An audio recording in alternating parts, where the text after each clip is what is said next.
जी, आज हमारे पास जो टॉपिक है वो है जी कंसेप्ट ऑफ लिविस एसिड। इस हवाले से हम बात करेंगे।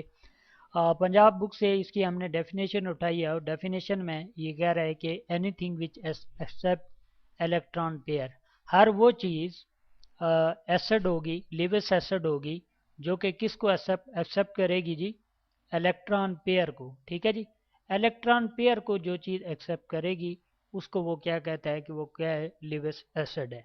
अब इलेक्ट्रॉन पेयर को दो हिस्सों में हम डिवाइड करते हैं। इलेक्ट्रॉन पेयर दो तरह के होते हैं। ठीक है जी, यहाँ पे बता देते हैं। एक होता है जिसको हम कहते हैं जी बॉन्ड पेयर। ठीक है, यहाँ पे मैं लिख देता हूँ इसको। बॉन्ड पेयर हम उसको कहते हैं कि जो शेयर्ड होता है। ठीक है जी, बॉन्ड यहाँ पे लिख देता हूँ पेयर। अब शेयर कैसे होता है कि एक हाइड्रोजन का एटम है, दूसरा क्लोरीन का है, तो इनके दरमियान एक इलेक्ट्रॉन का पेयर अगर शेयर होगा तो इसको क्या कह देंगे जी, बॉन्ड पेयर कह देंगे। ये इसको शो इस तरह से करते हैं डॉटेड लाइन से। ठीक है जी, एक क्रॉस होगा यानी हाइड्रोजन का इलेक्ट्रॉन मौजूद है और एक होगा क्लोरीन का, तो उसको बॉन्ड पेयर कह देंगे। एक और तरह का इलेक्ट्रॉन पेयर होता है और उसको हम कहते हैं लॉन पेयर। ठीक है जी, अब लॉन पेयर जो पेयर होता है ऑफ इलेक्ट्रॉन का, वो शेयर नहीं होता। ठीक है जी, वो क्या होता है, एक ही एटम के पास वो पेयर मौजूद होगा, या उसको डबल हम इसे शो कर देते हैं। ठीक है जी, डबल क्रॉस के साथ, या फिर हम उसको किस तरह से शो करते हैं, डबल डॉटेड के साथ। ठीक है जी, तो ये इसको शो करने का तरीका है। अब जो लिवस का कंसेप्ट है एसिड के हवाले से, वो यकीनी तौर पे ये नहीं था, बॉन्ड पेयर के हवाले से वो बात नहीं कर रहा था। वो किस हवाले से बात कर रहा था, लॉन पेयर के हवाले से। तो हम यूं डिफाइन कर सकते हैं लिवस एसिड को कि हर वो चीज़ जो लॉन पेयर डोनेट करे, सॉरी एक्सेप्ट करे, उसको क्या कहेंगे जी, हम लिवस एसिड कह देंगे। यहाँ पे एक एग्जांपल लेते हैं जो कि पिछले कंसेप्ट के अंदर क्लियर नहीं हो रही थी, और ये था जी कि BF3। ठीक है जी, ये जो हमारे पास चीज़ थी, BF3 का जो मालिक्यूल था हमारे पास, ये क्लियर नहीं हो रहा था कि ये क्या है जी, एसिड है कि बेस है। तो इस हवाले से इसी को एग्जांपल लेते हैं और इसके अंदर हम डिस्कस करते हैं कि क्या ये एसिड है या नहीं है। ठीक है जी, तो यहाँ पे सबसे पहले तो इसका मैं स्ट्रक्चर लिखूंगा। यहाँ पे इसका स्ट्रक्चर लिख देते हैं। सेंटर में है जी बोरान। ठीक है जी, बोरान का एटॉमिक नंबर 5 है। आउटर मोस्ट शेल इलेक्ट्रॉन की अगर कॉन्फ़िगरेशन में लिखूं तो इसके आउटर मोस्ट शेल में कितने आ जाएंगे, 3 आ जाएंगे, जो कि हमने क्रॉस फॉर्म के अंदर लिख दिए। इसी तरह अगर मैं बात करूं जी फ्लोरीन की, तो फ्लोरीन चूंकि हमारे पास जो है उसके आउटर मोस्ट में कितने इलेक्ट्रॉन हैं, 7 इलेक्ट्रॉन मौजूद हैं। तो 3 फ्लोरीन जो है इसके साथ क्या है जी, अटैच हैं। उनको हम यहाँ पे क्या कर देते हैं जी, लिख देते हैं। ठीक है जी, अब इसकी आउटर मोस्ट जो इलेक्ट्रॉनिक कॉन्फ़िगरेशन है उसको शो करते हैं, एक डिफरेंट कलर के साथ शो कर देते हैं। यहाँ पे 2 यहाँ पे मौजूद हैं, 2 इसके यहाँ पे मौजूद हैं, 2 यहाँ पे मौजूद हैं और एक यहाँ पे मौजूद है। ठीक है जी, ये इसकी आउटर मोस्ट शेल की जो कॉन्फ़िगरेशन हम शो कर रहे हैं। इसी तरह से इसके ऊपर भी 2 इलेक्ट्रॉन यहाँ पे मौजूद हैं, 2 इलेक्ट्रॉन यहाँ पे हैं। ठीक है जी, 2 इलेक्ट्रॉन इसके यहाँ पे मौजूद हैं और एक इलेक्ट्रॉन इसका यहाँ पे मौजूद है। इसी तरह से हम तीसरे फ्लोरीन की तरफ जाते हैं और इसके अंदर जो है 2 इलेक्ट्रॉन यहाँ पे मौजूद हैं, 2 इलेक्ट्रॉन यहाँ पे मौजूद हैं, 2 यहाँ पे मौजूद हैं और एक यहाँ पे मौजूद। तो यानी फ्लोरीन के आउटर मोस्ट में आप देख रहे हैं कितने इलेक्ट्रॉन मौजूद हैं, 7 मौजूद हैं। अब यहाँ पे हम देखेंगे कि इसके कौन कौन से जो इलेक्ट्रॉन हैं वो बॉन्डेड हैं। ठीक है जी, अब फ्लोरीन एक बॉन्ड बनाएगा बोरान के साथ इस इलेक्ट्रॉन पेयर के। ऑलरेडी हम बता चुके हैं कि जहाँ पे 2 इलेक्ट्रॉन मौजूद होंगे यानी इलेक्ट्रॉन का पेयर मौजूद होगा, उसको हम क्या कहेंगे, ये बॉन्डेड इलेक्ट्रॉन है और यहाँ पे बॉन्ड होगा इनके दरमियान। यहाँ पे एक और पेयर बन रहा है, दिस वन। ठीक है जी, तो ये भी एक बॉन्ड बनेगा इनके दरमियान।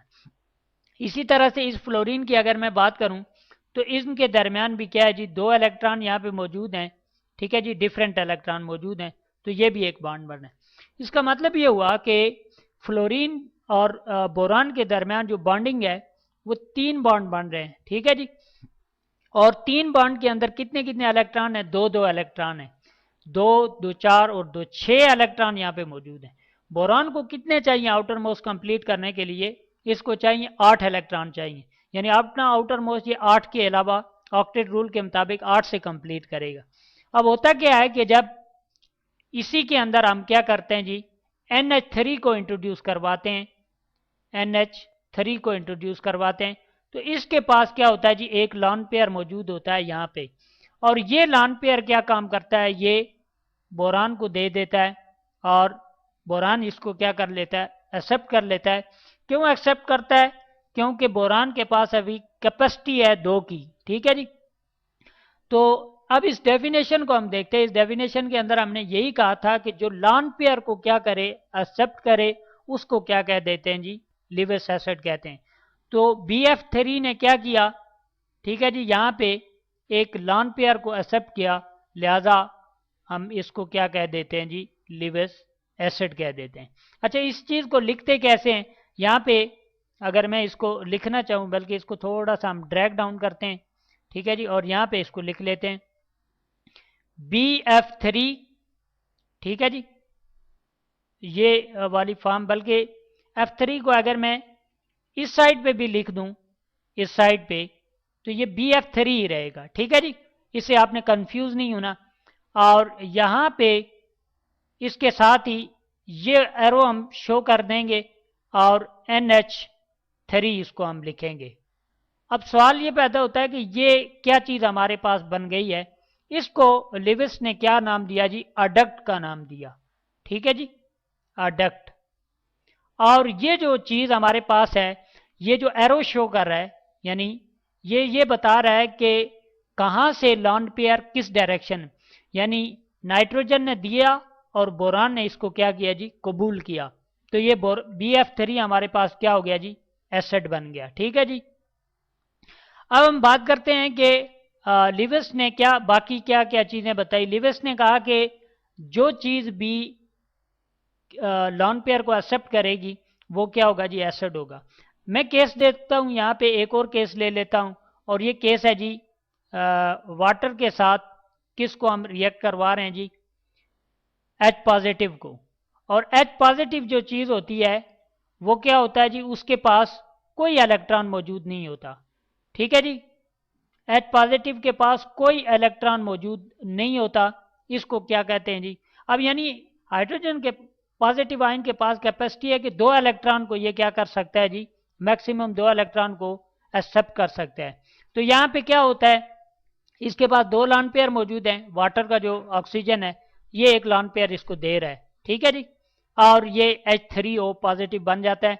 अब चूंकि ये एक लॉन पेयर को एक्सेप्ट कर रहा है, लिहाजा according to Lewis definition H positive भी क्या है जी, H पॉजिटिव भी एक एसिड है। इसी तरह उसने कह दिया कि बाकी जो भी चीज़ें थीं जो कि किस फॉर्म में थी, आयन के फॉर्म के अंदर थी, उनको भी क्या कह दिया, एसिड कह दिया। यानी उसने कहा कि जो कैटाइन्स थे, हाइड्रोजन क्या है, एक कैटाइन है, ठीक है जी, हाइड्रोजन एक H पॉजिटिव एक कैटाइन है, क्योंकि इसके पास पॉजिटिव चार्ज है, ठीक है जी। तो जिनके ऊपर भी पॉजिटिव चार्ज होगा वो उसने क्या कह दिया कि ये सारे के सारे एसिड हैं। मिसाल के तौर पर उसने कहा सोडियम पॉजिटिव को कहा ये एक एसिड है, पोटाशियम पॉजिटिव को कह दिया एसिड है। इसके अलावा उसने Ag+2 की बात की कि ये भी क्या है जी, एक एसिड है। इसी तरह उसने कैल्शियम की बात की +2, ये भी क्या है, एक एसिड है। तो इस डेफिनेशन के मुताबिक वो तमाम चीज़ें एसिड है जो कि लॉन पेयर को क्या करेंगे जी, एक्सेप्ट करेंगे, और कैटाइन सारे के सारे लॉन पेयर को एक्सेप्ट करते हैं, लिहाजा ये क्या है जी, सारे के सारे एसिड हैं।